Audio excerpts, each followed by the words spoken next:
اچھا محترمہ رابعہ کلیم صاحبہ، خریداری سے ذبح تک قربانی کے معاملے میں عموماً خواتین عملاً حصہ نہیں لیتی ہیں، تو اس سے کیا اثرات ہوتے ہیں؟ اچھا، سب سے پہلے تو آپ کی اس سوال میں کافی انٹرسٹنگ یہ کویسچن ہے کہ خریداری سے، جانور کی خریداری سے ذبح تک خواتین عموماً حصہ نہیں لیتی. کیوں نہیں لیتی؟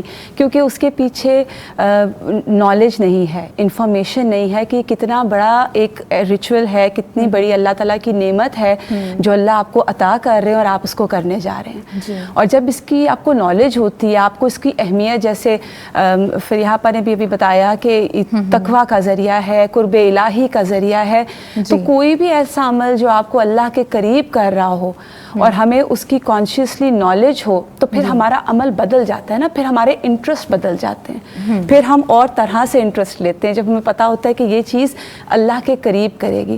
ہم نے عموماً عید قربان کو کیسے لیا ہوتا ہے کہ اچھا اس میں تو گوشت ہے، اس میں تو اسمیل آتی ہے، اس میں تو کام بہت ہوتا ہے، گھر ہمارا جو ہے وہ بالکل الٹا ہو جاتا ہے. اچھا بکرے آئیں گے تو وہ بالکل اینڈ ٹائم پر آئیں گے، پہلے نہیں آئیں گے.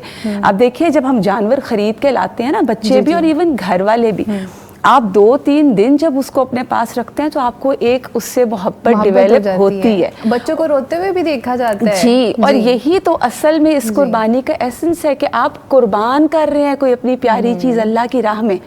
تو اس میں ہمیں پھر سب سے پہلے تو نالج عورتوں میں ہونی چاہیے، پہنچانی چاہیے، ان کو اس کی اہمیت بتانی چاہیے.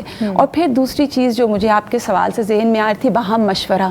فیملی کا آپس میں ہر چھوٹی بڑے ڈیسیجن میں باہم مشورہ بہت ضروری ہے. نبی کریم صلی اللہ علیہ وسلم نے بھی، اور ایون قرآن میں سب سے پہلے تو قرآن میں بھی مشورے کا ذکر ہے.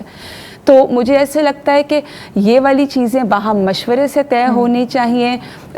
والدہ کا اور عورتوں کا گھر میں بحیثیت مدر وائف ایک رول ایسا ہونا چاہیے کہ وہ شوہر کو اس طرف ابھارے کہ یہ اللہ کے قرب کا ذریعہ ہے، تو اس میں جتنا مال آپ لگائیں گے اللہ آپ کو اتنا واپس کرے گا.